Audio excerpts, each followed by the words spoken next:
Hey, what's going on? Appreciate you helping me. Yeah, no problem. This mastery path I think is going to be powerful, and it's the next level of my Jedi training that I need help with.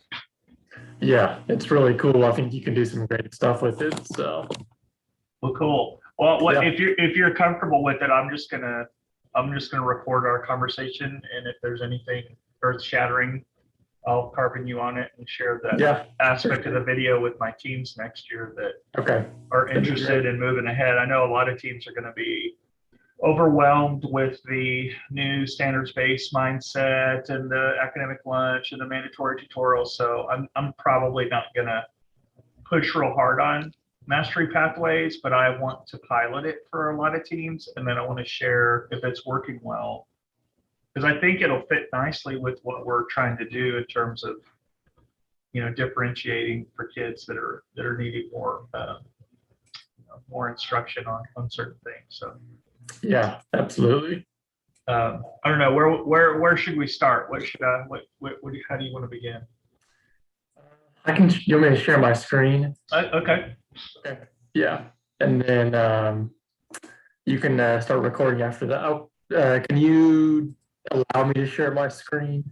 Oh, I'll make you the co-presenter. Sure. Make co-host. Okay, you're the man now. All right, nice.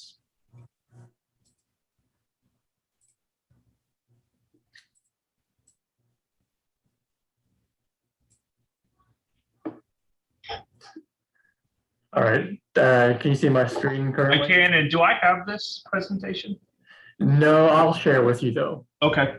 I don't want to go over this whole thing like a big long presentation, but I just want to go over some of the main points. Okay.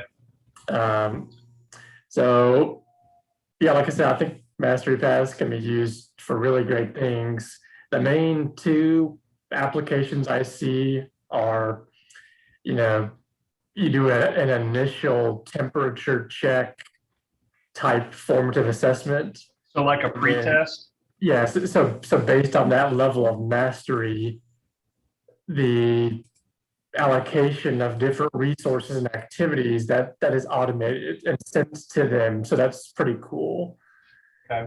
And then the other one is just you can just do student choice. So like I'm going to show you an example of what I did that literally on the quiz, they just say, hey, do you enjoy watching movies more or reading books? Okay. And based on their answer, they just get a different activity. So it can be just basically used for choice as well. So it's like a choose your own adventure. Yeah, exactly. Okay. The way, and again, we're going to walk through all this, but I made a little Google drawing that kind of shows you the infrastructure of how it's set up. Let me see if I can kind of zoom in. Control plus. Yeah. So again, you have like an initial temperature check that can be either a quiz or an assignment. If it's an assignment, the teacher would have to grade it in the speed grader. Right. Whereas if it's a quiz, the nice thing is that obviously those are automatically graded. Okay. And then you have these little buckets of performance like areas.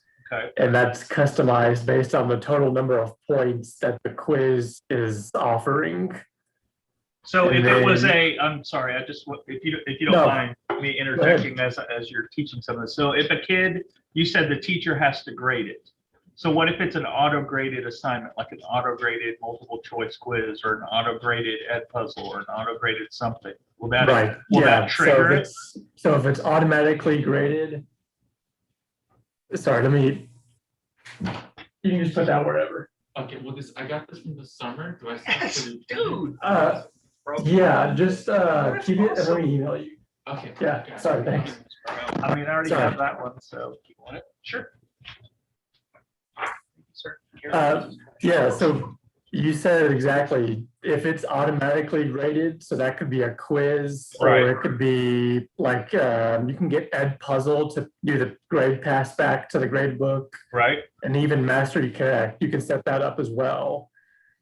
Anything that's automatically graded, yeah, it'll automatically do this. Okay, work for you. that's going to be another training I'm going to need, the Master Yeah. Connect auto grade to the grade book, because Yeah, I can show you that. if for I sure. can if I can get the teachers, if I can show that to the teachers, they might get excited. So that's kind of a critical thing. So I'm writing that down. But then if it's an assignment more like open-ended, a Google Docs assignment Right. or something like that, then you would have to, trigger the automatic assignments of resources through the speed grader. Okay. Yeah. So again, you have these paths. I suppose this could be the beginner level on the left. Maybe you have a video, notes, and an article. Maybe you have an intermediary level where they get a different video and then the same notes. And then at advanced, you get still a different video. But Higher level reading. Another cool thing I'm going to show you that you can do is you can add like an and or clause. Oh, wow. So while for these two, maybe they have to do all three. Right. In this one, you could give them the choice. They can choose the video or the notes. Okay. So that's pretty cool as well. Okay. And then again, same thing with activities. You have some different learning activities. Okay. And then at the very end, this is optional, but you can have another quiz that gets assigned to everyone if you want to have some sort of way to have a secondary check for understanding. I like that. Yeah.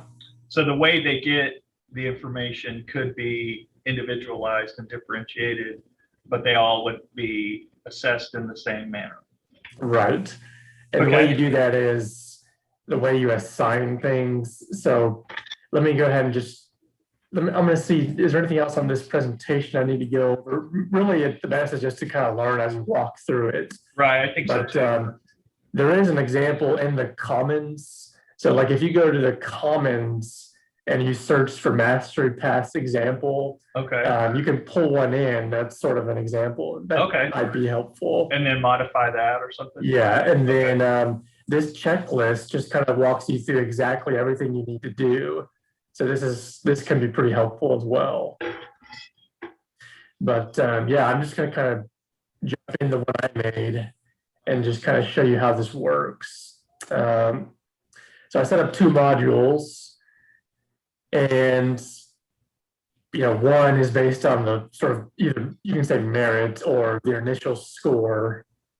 And there's this initial temperature check, you have some resources, you have some assignments, and then you have that end of path, like secondary check for understanding. Okay. And then you have the choice-based one, which is just more fun. You have this initial quiz based on preferences, TV or books. Okay. And then you have two activities. And it auto triggers, unlocks the activities once they do the TV versus books quiz. Right. So I'm going to show you this one. This one is set up correctly. Okay. This one is not. We're going to set that up live together. Okay. But I want to just show you the difference in how you can know if it's set up correctly or not. Okay. So if you go to student view and they go to modules, it's easiest to do these mastery paths through modules just so they can kind of see everything. Yeah, that's what I do. But if you'll notice on the top one, it's not set up correctly, so they have access to everything automatically. Okay. Okay. This one, you'll see they have access to this initial quiz. Then it just says everything else is locked until this is graded. And this quiz, the quiz on top doesn't require that the teacher grades it. It's an auto. Right. Right. Yeah. It's a multiple choice. Because that was kind of the thing with when we would do modules that would lock. The next level doesn't unlock until you do this thing, and then it gives you the choice: submit, it's graded, makes at least a score of, or whatever. And then when we make at least a score of, then of course the kids would be waiting. They'd be like, hey, why aren't you grading my thing? I can't unlock the next thing. And then of course you got all the kids not turning things in on time. And it just becomes this nightmare of Right. unlocking, grading and unlocking. And that's kind of why I wanted to go the Edpuzzle route, is because instead of the Nearpod route, because it auto grades it and it updates it to the grade book. But then I also don't want to only give multiple choice assessments to give them feedback. So it's kind of one of those things that I guess I just have to be patient. Yeah, I wish we had a district subscription to, like, have you heard of Go Formative? I have. So there, you can set up, like open-ended, and I guess even in Canvas quizzes, you can have, non-multiple choice questions that are still system graded. Okay. So like you can have open-ended or, different types of questions that are still graded by Canvas that are not multiple choice. So, that's something to look into as well. Okay. Yeah. So anyway, like I said, this one is set up correctly. This one's not. So I'm going to show you how to set up this one correctly so that it looks like this one. All right. So the key is you always start off with the initial quiz. Let me leave the student view. You assign that to everyone. So down here, this should say assign to everyone. So again, everyone's going to be able to access it. And that's what you want, because that's the first step. And then based on there, what you do is you go back and, these are some resources, these are some assignments. You treat these slightly differently, and that's covered here in this checklist. So if it is a page, what we're going to do is we're going to check a little checkbox that says allow in mastery paths. Okay. So again, this is a page, it's just a linked article. Okay. And so that button I just referenced is right here. It says allow in mastery paths. Okay. So save. So the only thing they would have to do is click on that article to unlock the next thing. Well, so they would, they would click on that, and then, but it's gonna, in the mastery paths, you'll tell it to give them whatever resources you want it to give them. Okay. So there's not really like, oh, I see. It's not that's actually a good question. You can still set up inside the module, you can still set up, requirement orders. So if you want to get even more complicated, you could definitely still that's set up what I've been doing all year, is the requirement orders. So you can still do that within the module as well if you want. So that's not a bad idea. Okay. But if you did that to unlock the next thing, they basically would just have to read, and then that would, once they basically click on this page, it unlocks the next thing. Okay. But anyway, so let me go ahead and do that with all of the things in that module, or the 3 pages, I should say. And that's these 3 right here. So again, you just click on it, edit, and then allow.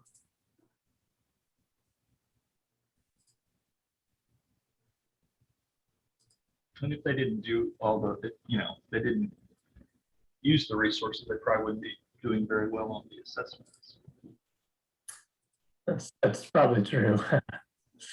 So that is what you do for pages. So this is just a page. Just remember to click allow for mastery. Yeah. These are actual assignments. And it's just very slightly different, not a big deal. But for those, you actually assign it to mastery paths. Okay. I'm trying to find where that is on here. Let's see. Something about it. Yeah, here we go, right here. So you actually assign it to mastery paths and remove everyone. So like, let me go in my module. So this assignment, by default, these are assigned to everyone.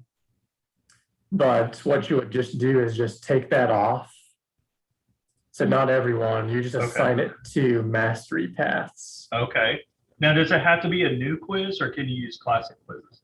No, you can use classic or either one. Okay. Yeah.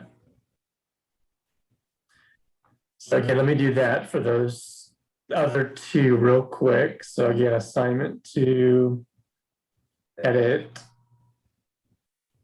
So not assigned to everyone, but assigned to mastery paths. Okay.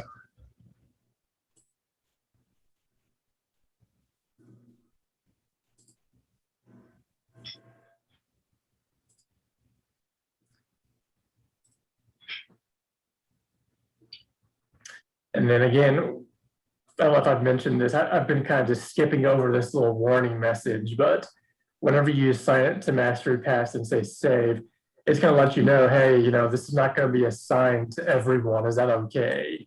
Just say And continue. you just basically telling you not everyone will necessarily always get this assignment. And that's, you know, kind of the idea. So you're fine with that. Gotcha. Yeah. So that's sort of how to set everything up. Now we need to tell Canvas who gets what resource and what assignment. Okay. So I'm going to go back for that. I'm going to go back to my module and go back to the initial quiz or assignment. Okay. And when I go to edit, you're going to notice on the top, there's a little tab that says mastery paths. Now, I'm just going to take a note. I guess in questions, you can figure it out, or whenever you're first setting up the quiz, you know, you kind of need to know how many points total. But also you need to kind of know how it's broken up, because the mastery path will tell you, it'll tell you how many points total it is. Okay. But it doesn't necessarily have enough logic to know like how it's broken up. So in other words, if this was 5 and this was 35, then basically the choices, or I should say the possibilities of scores would be 0, 5, 35 or 40. I don't know if that's confusing, but I guess I would just need to see. yeah. What So, it look like. so for like this one, there's 2 choices, 20 points each. Okay. So a student could either get a 0, he could get a 20 by getting one of them right, Okay. or he could get a 40. Those are all the possibilities for scores. Okay. A 40, a 20, or a 0. Yeah. Okay. So that knowledge helps you figure out like the areas you So want to instead set of up. 30, that should say 40 at the top. Yeah. Well, what's so this 30 points? Yeah. So these buckets are saying, okay, this area is anyone who gets from 0 to 20. Okay. And what do you want them to have access to? I got it. This one is if they get between a 20 and a 30, what resources do you want? And this one's 30 to 40. Okay. And that's why you need to kind of know ahead of time the possible scores they could get. Because, again, if you had one question that was worth 5 points and the other one was 35, Okay. then you would want to make this 5 points and this one 35. So does this automatically build once you have your question and point value on the questions tab? Well, It'll build something and then it'll know the minimum and the maximum points. Okay. But it won't necessarily know, like I said, it's not smart enough to know like the different possibilities. So that part you kind of have to customize. So is there any way to divide it even further than just the 3 choices, or is it at the default? I haven't figured out a way I to guess that's enough. Otherwise three. you're going to get There into the weeds. I haven't figured it out yet, but I think 3 is the, let's see, I can look more into that, but I think 3 is what I usually have seen. Is there a way to go less than 3? Like, can you do 2?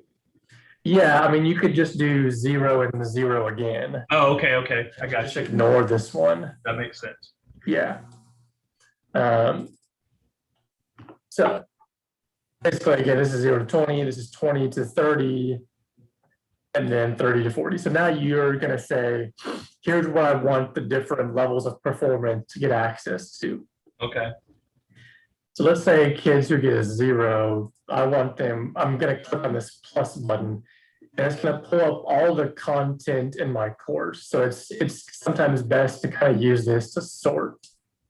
Or you could just Because sometimes in courses, you're going to have a lot of content. Right.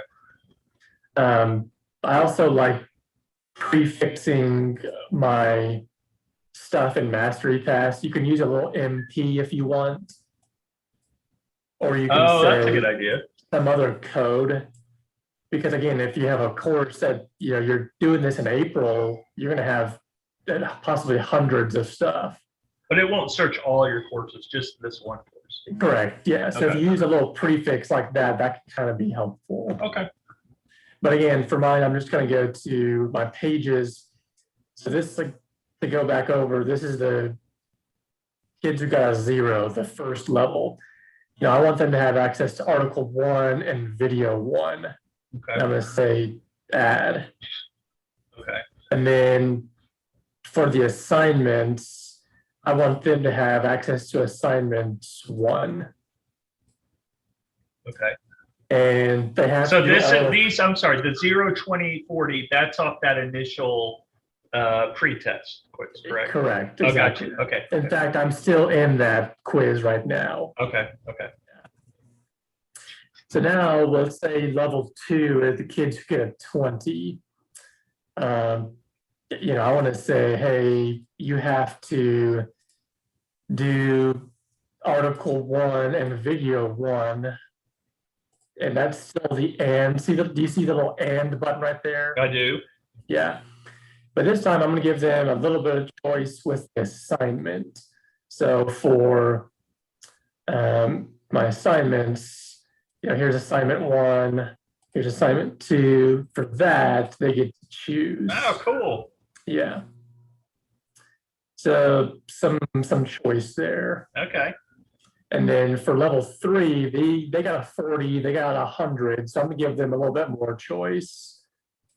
So for the pages, they can choose Article 1 or Video 2. Again, I just choose the and. Okay. And then again, for the assignments, they get assignment 3. That's the hardest assignment. So Right.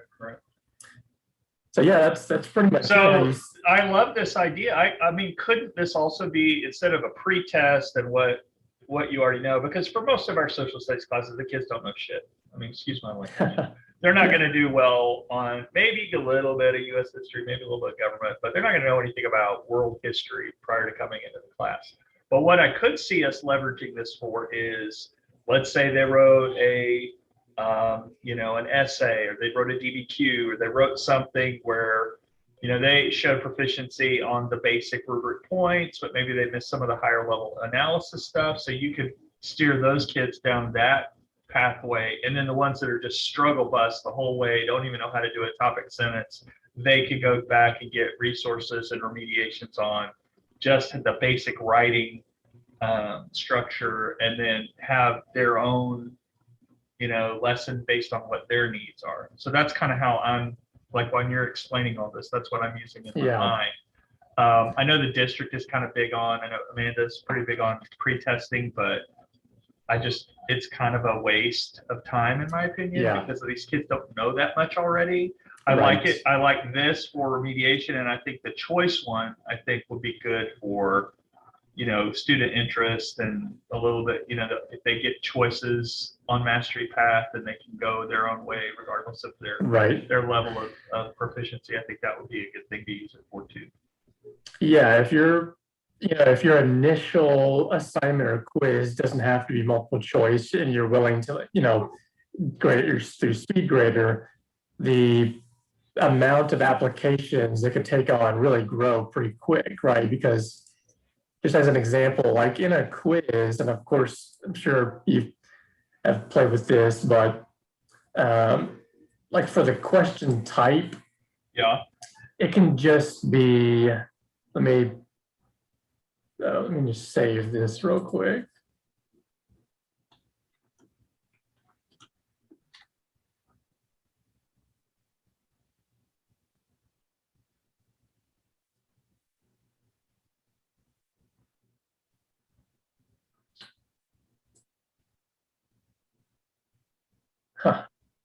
Yeah, the What new else? test is the thing I'm avoiding now. I've tried and tried and That, tried. oh, that a new quiz? Yeah, that's a new quiz. Oh, okay. I mean, you can still do it with new quizzes, but I mean, I try it. Like, there's some cool features, but then they're not working yet. So it's like I might as well do classic quizzes. yeah. Sorry. Give me 1 second. I'm trying to build a new no quiz. worries, I'm on the struggle bus here. So you Yeah, I just wanna do pick classic. Yeah. Yeah. Okay. This is what I was trying to do. So like Yeah. if you do a new question, Right. yeah, an example could be where instead of multiple choice, they have to like upload a file, Okay. and this is just worth 1 point. Okay. And let's say you have like 4 of them. Okay. Well, the quiz is going to be 4 points because you have 4 questions where they upload. And so like if you have, for instance, like what else, DBQs, Right. something like that. They have 7 documents. Each of the 4 questions, they have to provide evidence of like mastery over one topic. Okay. And then the mastery paths, you can say if they just get 1 right, so they I see what you're saying. So let's say, oh yeah, that's a great idea. So like if they got thesis right, yeah. So if it was, you would only need 2 choices here, right? You wouldn't need the 3. yeah, you could do 2 or 3 really. So basically, you got it or you didn't get it.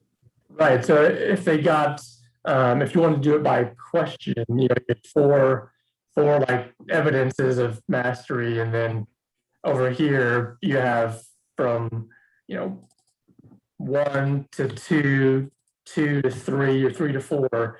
If they only got 1 of them right that you marked as credit, they would do something. If they got 2 of them right, or if they got 3 or 4, they do something else. So yeah, you can really use it in some different ways besides just multiple choice questions for sure. Okay. So, yeah. It would take, I mean, what we've been doing with remediation is just building a new remediation model. And what I've been doing is requiring them to sign up on my Google Calendar appointments to have a conversation with me so I can give them some personalized feedback. And then I have the whole module on intervention and remediation, and I'll add their name to a particular assignment as we're doing our conversation. I think this would be good in terms of being self-automated. Right. But I think you still miss out on the whole, hey, tell me what you're thinking here, and have you thought about this, or what we talked about, you know what I mean? Yeah. But again, let's say this wasn't an essay, but this was a test. And I'm just trying to think, like, how can we leverage this mastery pathway with Mastery Connect? Like, you didn't, out of the 6 topics on the test, you mastered 4 of the 6, but these other 2, you need to go and access these 2 resources, do this one other assignment before the test. Right. So I'm thinking that Mastery Path might work for that too. All right. I'm sorry. I'm just thinking about why you're for instance, for our retests, right. What you could do instead of, so in quizzes, there's a setting where you can enable multiple attempts, right? Right. But an alternative to that would be you actually make a copy of the test or quiz. So then the way this would work is on the quiz in the mastery pass, if it didn't get 100, you would make the copy of the quiz part of the mastery pass, but at the very end. So basically, they would have to do all this other stuff, and then they get this copy of the quiz, which is their retest. Okay. So that's sort of basically saying, hey, you have to earn your retest by seeing this video or doing that's basically what I've done this year, but with the module that says you got to do these in order. Yeah. And then it unlocks the retest. Yeah. So but I like the leveraging of, did they, I probably wouldn't use the 3 rows or the 3 columns if I ever get into this. I'll probably just do the 2 pathways. Like, you're a kid that has mastered this, it needs to be challenged, and then you're a kid that is still progressing on this, and you need remediation or reinforcement on this. Right. But show me the unless there's something else. The choice, is this also the choice? You were saying there Yeah, were basically, two purposes. with the choice, it's the same thing. I can just show you real quick. Okay. So actually, I'll just go through as a student and take it so you can see what it looks like. Okay. It'll take like 30 seconds. So I'm gonna go to student view. And, if I go to my modules, this is the one that's more choice based. Okay. So on this quiz, it just simply says, okay, sorry, let me take off this access code real quick. I forgot I have an access code on there. I always have the issue with test student. Test student has already done this. You cannot do it again. Yeah, and you can always reset. I know, That, but like... yeah, that's kind of can be somewhat annoying. I don't think I've ever used the access code, but I guess that would be helpful if you didn't want your earlier classes to share Right. with later classes, Or if class ends and they want to finish it sometime later, you can just quickly go in and add an access code. Okay. Anyway. All right, so now I took off that access code. So I should be able to take it.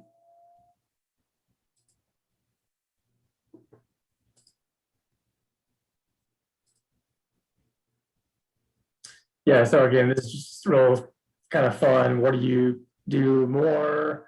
Okay. Now I'm going to say reading books, so I'll submit this.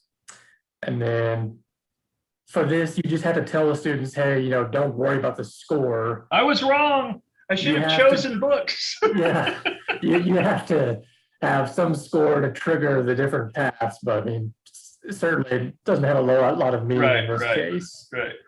But yeah, you just see a next button there. This is the one thing I was going to tell you about. Sometimes, what if they don't know to hit the next? Like, is there a direction that says you have to? Yeah, if they go through the modules, it should be published as well. Sometimes, I don't know if you can see, this is kind of small.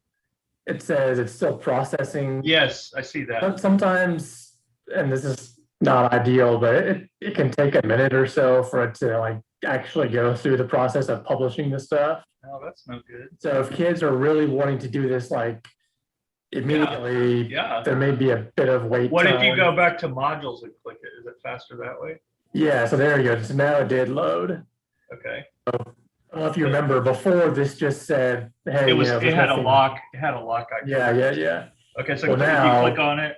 There's an activity where, I don't know if you've ever heard of Sporkle. Kind of. No, it's a real fun online quizzing game, basically, where you have quizzes over anything you can ever think of. Okay. And, you can try to, let's see, what's a best-selling book of all time? Like Lord of the Rings. Last of the Mohicans. Lord of the Rings. There you go. What did you just say? What was the one you said? Cervantes would be Man of La Mancha. No, what was his? Okay, Charles Dickens would be Christmas Carol, maybe. Agatha Christie, Murder on the Orient. Anyway, so yeah. That's fun. Oh, so it gives you the author and you just have to figure out. Yeah. So that's just a quick example of a choice-based one. That's cool. Yeah. What were you asking about before we did that? Okay. So the choice would be like when you're setting up the module, you would do the question and then you still do the same process of 0 to 1. You do this activity. Yeah. So 1 to 2, you do this activity. Yeah. So on this one, again, it was just 1 point. Okay. And then whenever you go to edits, you go to mastery paths. Okay. And then I could have done this up here. You could have put a 0 where 0.4 is. 0. That's what I would do. And then 1 up there, or I guess you. Then from 0 to this doesn't even matter because I can't get a 0.5. Right, as long as it's above 0. Yeah. So then you just go to the plus, and then you add whatever you want them to do. So. Okay.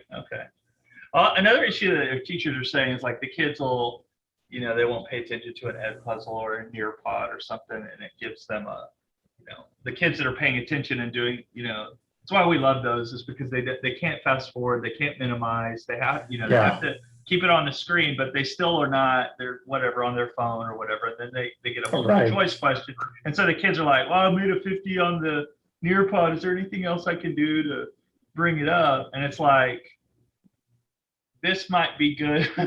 I don't know how many chances we give the kids, because then we can still waterfall their grade from the test, but it's almost like if you've got below 80, you can do this extra other one and try to get your grade up. I don't know. Right. Yeah. Okay. At least I know the skeleton and the structure now, and then now we can start being creative and brainstorming ways to bring in choice. Applications. Right. So I could see this being like one of those choice board activities that's, you, like you said, books or TV, but maybe you broaden it out even more than that. Like, would you rather do something artistic to show your learning? Would you rather just be a literacy to understand and show your learning? Would you like to be, Exactly. do something audio visual to show your learning, and then give Right. them their own pathway? Yeah, absolutely. Yeah. Okay. This has been really helpful. I appreciate it. That's been one of those things that's been floating around in the back of my mind, like this mastery pathway. I always see it when I'm building modules. I always see it when I'm making quizzes and questions, and I don't ever know anything about it. And now Right. I'm going to save our conversation, and refer back to it over the summer. Cool. When I start thinking about, I guess go ahead. I was just saying, I'll send you this in case this is helpful. Yeah, if you wouldn't mind, and I'll put it in the comments section. Yeah. That way it'll all be at one-stop shop.